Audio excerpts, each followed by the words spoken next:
would say that was a pretty successful fishing expedition. Well, not that I actually went fishing, but I went to a couple of the local fishmongers and I filled these chests with some crushed ice and some super fresh seafood because I've invited some folks over for a little ceviche and oyster party, a kind of Mexican backyard raw bar. And what makes it Mexican isn't just the ingredients and the preparations, but it's the whole spirit of the thing. I mean, Mexico's got more than 5,000 miles of coastline. So when you're talking seafood, you're talking fresh and simple preparations. You know, sometimes when you're on the beach, you'll find a fisherman right there selling fish still flopping straight out of the water. And if you plan ahead, you can even enjoy what just might be the ultimate fresh catch experience. And you go out deep sea fishing with a rod and a reel, couple hours out in the salt air and the sunshine, you beach the boat, and then just a couple of minutes later, they can turn your catch into ceviche, you know, that cocktail of lime marinated raw fish, right there on the beach right in front of you. Nothing more than a knife, a board, a bowl, a little onion, cilantro, tomato, chili. That's the spirit I'm talking about. That's what they mean when they say fresh seafood in Mexico. Okay, it's a late summer Sunday afternoon.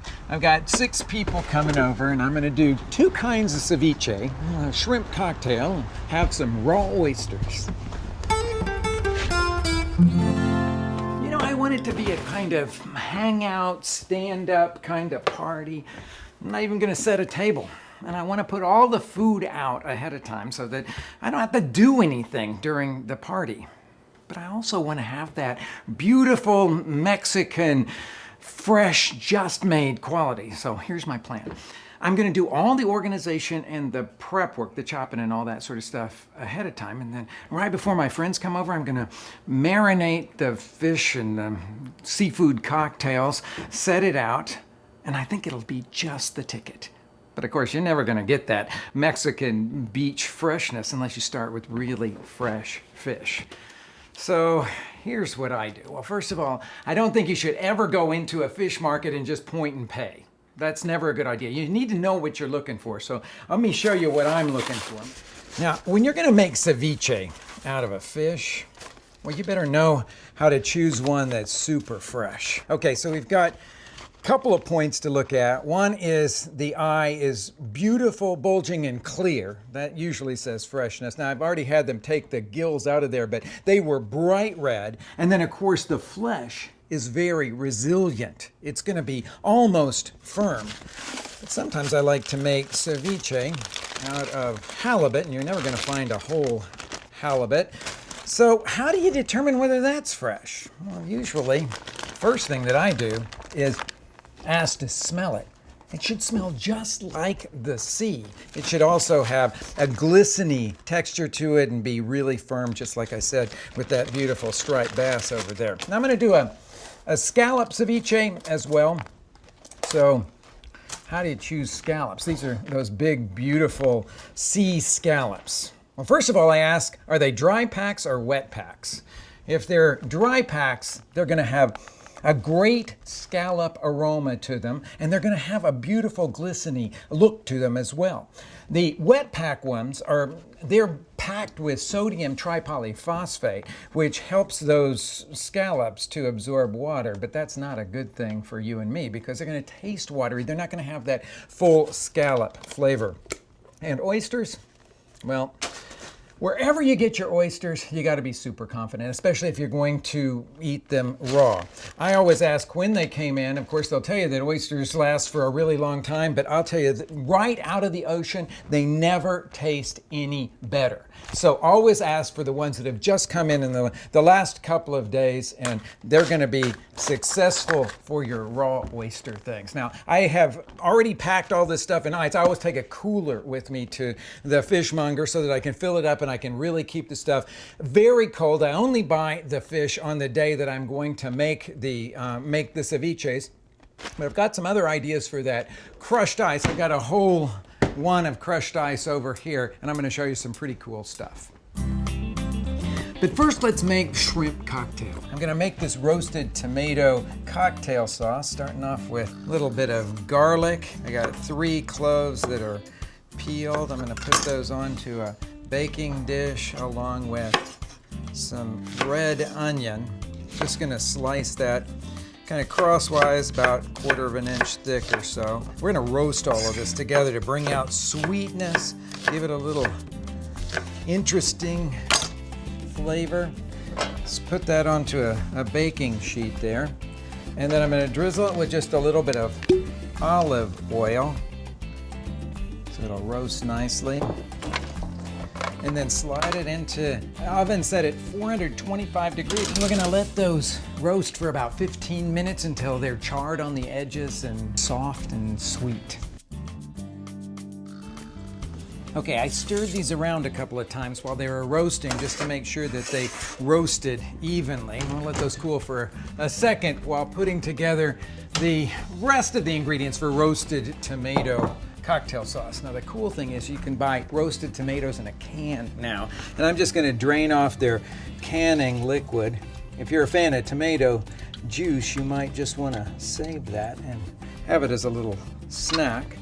And then I'm going to put that into this bowl. I need about 3/4 of a can of those beautiful fire roasted tomatoes there. Now, we're gonna give it, like all cocktail sauces, just a tiny touch of sweetness. So I'm gonna put in a couple of tablespoons of dark brown sugar.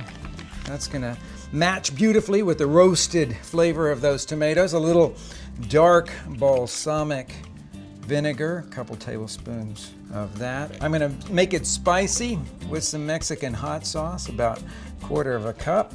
Give it a nice little sprinkling of salt. And then those roasted red onions and garlic cloves, I'm gonna chop up and add to it as well.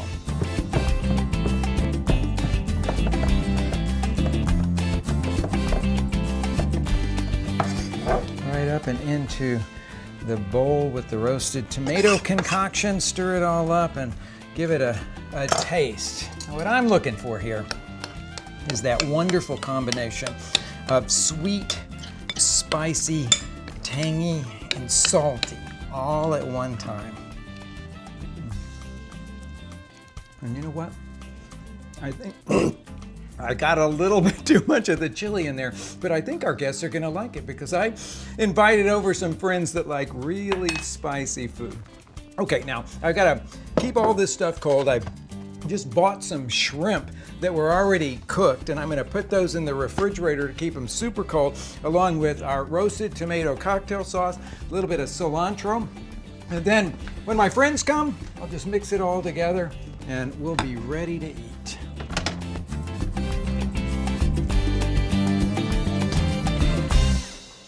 So what about all that crushed ice? Well, I'm gonna use it to solve a problem. You see, it's kind of hard to serve seafood cocktails and ceviche in the middle of the summer and keep them cold. And when they're not cold, I don't like them very much. So I'm gonna make a little crushed ice serving vessel. Got a stainless steel bowl, and I'm taking some fresh, clean crushed ice I got from the fishmonger to fill it up. And then I'm going to nestle my serving bowl right down in the middle of it like that. And take it over to the sink and fill it with water. Now you'll notice that the little serving bowl starts to float in there. That's why I got my thumbs on it like that. So I'm gonna bring it back over here and fill it up with something heavy to keep it in place. Use rocks or whatever fits in there. I just want to keep it firmly in place to make an indention for the serving bowl. And then I'm going to put it into the freezer. Leave it there until it completely firms up. Make a couple more because I got 3 different things. That's pretty cool, huh? Okay, one of the simple and most spontaneous things that you can serve at a party is definitely fresh shucked oysters. I mean, you have to admit, They're completely luxurious, but very casual at the same time.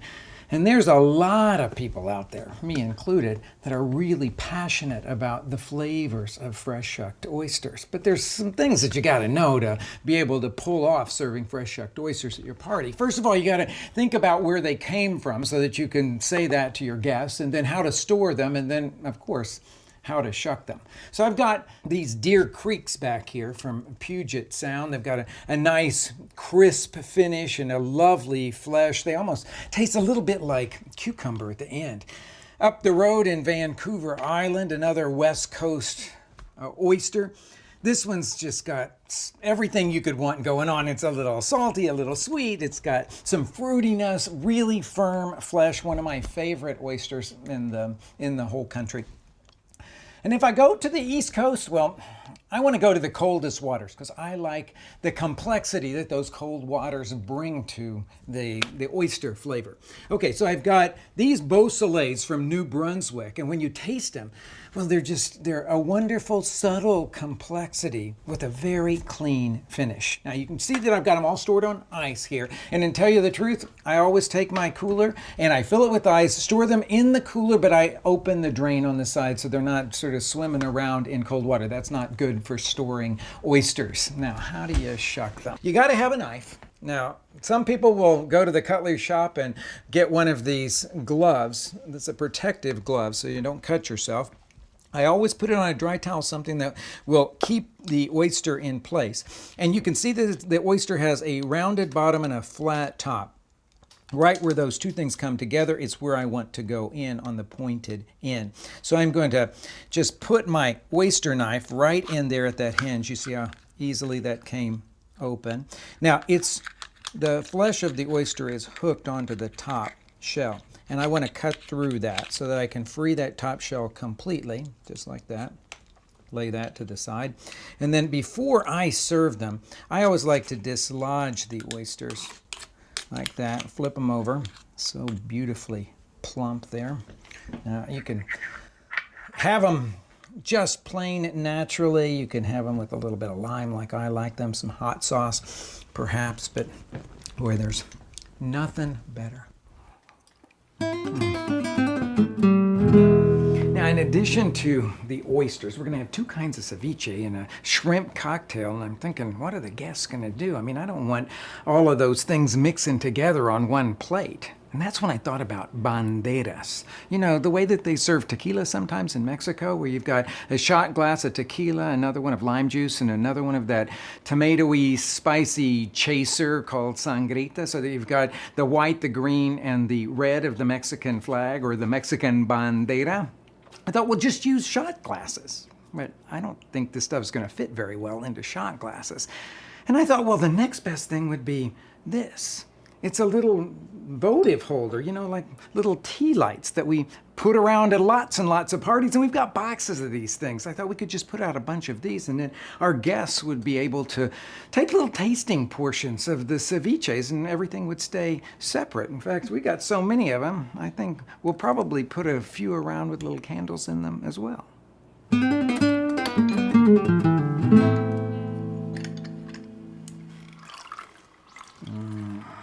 Now, when you're talking about classic ceviche, you're talking about fresh lime juice. Well, you know, the lime juice does the same thing to fish that heat would do. It gives it that sort of cooked texture. So the longer you soak it in the lime juice, the more cooked it's going to taste. Now, I've got that beautiful piece of halibut here, and I'm going to cut that into pieces that are a little less than 1/2 inch across.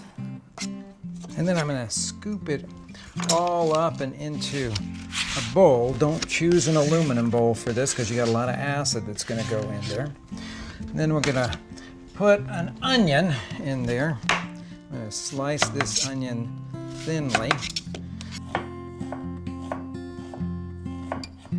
And we'll scoop that right in the same bowl.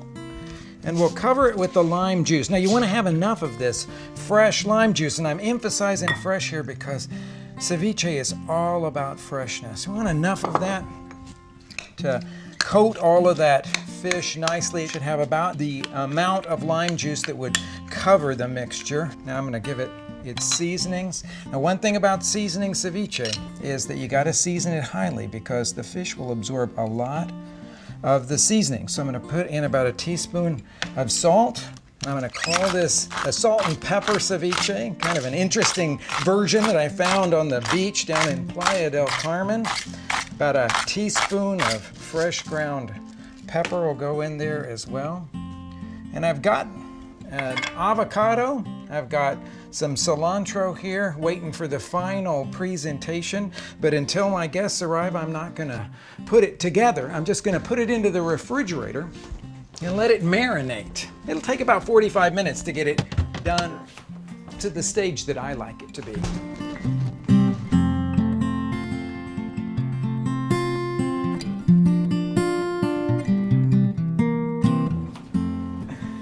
You know, I can't think of two more thirst-quenching beverages to have on a hot summer afternoon with our seafood extravaganza than beer and the oh-so-popular mojitos, which is exactly what got me to thinking, could you make a beer mojito? Well, I can, and I'm going to show you exactly how to do it. The first thing you got to do is start by making a simple syrup. I'm going to put about 3/4 of a cup of water into a small saucepan, and then add to that about 3/4 of a cup of sugar. Then put that over a high heat, and I'm gonna just let it swirl around there, dissolving the sugar until it comes to a simmer. Then I'm gonna turn it off and let it cool down. Then squeeze some fresh lime juice. Then I pour our cooled syrup into another little pitcher here. And we're ready to grab all the rest of the ingredients that go into the mojito, the beer mojito. Got a little fresh mint, of course, a little bit of white rum. You could use tequila if you want to make it absolutely Mexican. And into a glass, I'm going to put a few mint leaves, a couple tablespoons of the simple syrup, a tablespoon of lime juice, and then a tablespoon of our white rum. Now all that gets muddled, as the bartenders say, because we want to crush all of that flavor from the mint right into those other ingredients. Then I'm going to fill the glass up with ice, and that's the point where the beer comes in. Okay. Now, open a very light beer and then just pour it in. Give it a little stir to get those flavors all into the mixture. Salud. So back to the fresh squeezed citrus juice. Well, this time it's not lime juice. I'm going to use grapefruit juice. And also back to the beach, to that incredible beach freshness. I call this ceviche playero, or beachy ceviche. And it's a little bit of a modern concoction because I'm going to use grapefruit juice for the marinating, and then I'm going to add some fruit to it, season it with a little chipotle chili and some roasted garlic. So you can see we're going down a completely different path. And I'm not going to even use fish for this. I'm going to use those beautiful dry pack sea scallops. So I'm going to cut them in half and then cut each half in half moons like that. And I'm going to cover them with that fresh squeezed grapefruit juice, just enough that they can kind of float around in there. And then I'm going to put them into the refrigerator and let them marinate for about 45 minutes. They'll still have a little translucency in the middle when they're ready. Now we're ready to take that marinating grapefruit juice and give it all those fabulous flavors. I'm going to pour it into a blender jar. About 2/3 of a cup of it is what I'm going to need here. And then to that, I'm going to add a couple of these canned chipotle chilies, just right out of the can, canning liquid and all. And I've got some roasted garlic. I did this in a dry skillet with the garlic still in its papery husk. It's all soft and beautiful looking there. Put that into the blender jar along with a couple tablespoons of brown sugar. It's going to be a little sweet and tangy ceviche.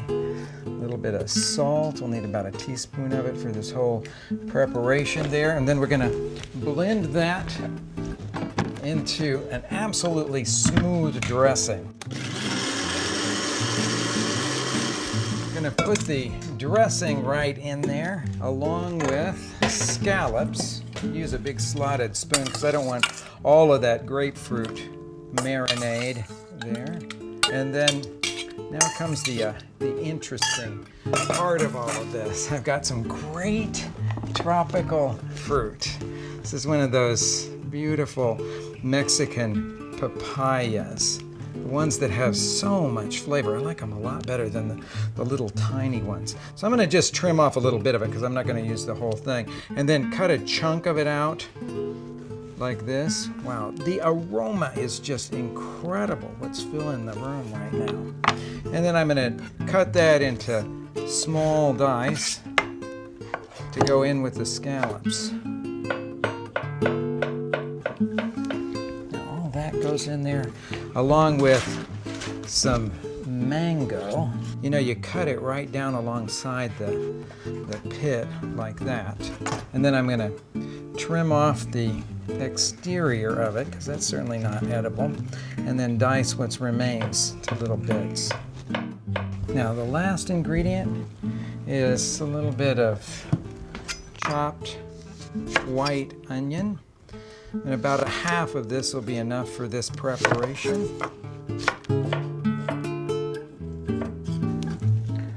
Put that in there, stir it all up, and it's time to give it a little taste. I'll tell you, this is such a different and such a delicious ceviche. Every time I put it together, my mouth just waters. Okay. Wow, it's a little smoky, citrusy, spicy. Boy, that's going to be great. Time for the party to begin. Okay, just wet that towel and then just drape it around the outside to sort of soften it up a little bit. I'm going to dislodge this bowl here of the... Greatest idea. It's going to come make out pretty really cool. Beautiful serving.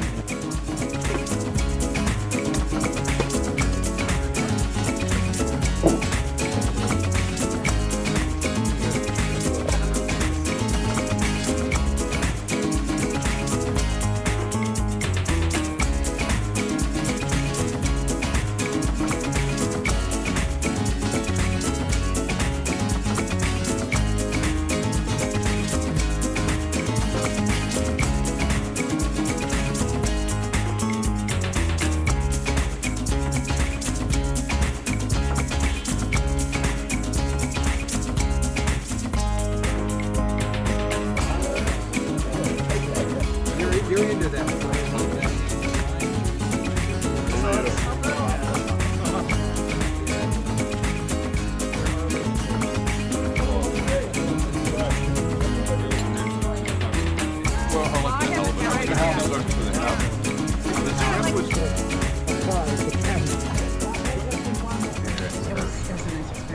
So we had some cocktails, some seafood cocktails, pretty much the perfect combination for a warm summer night. I hardly even turned on the stove. Salud.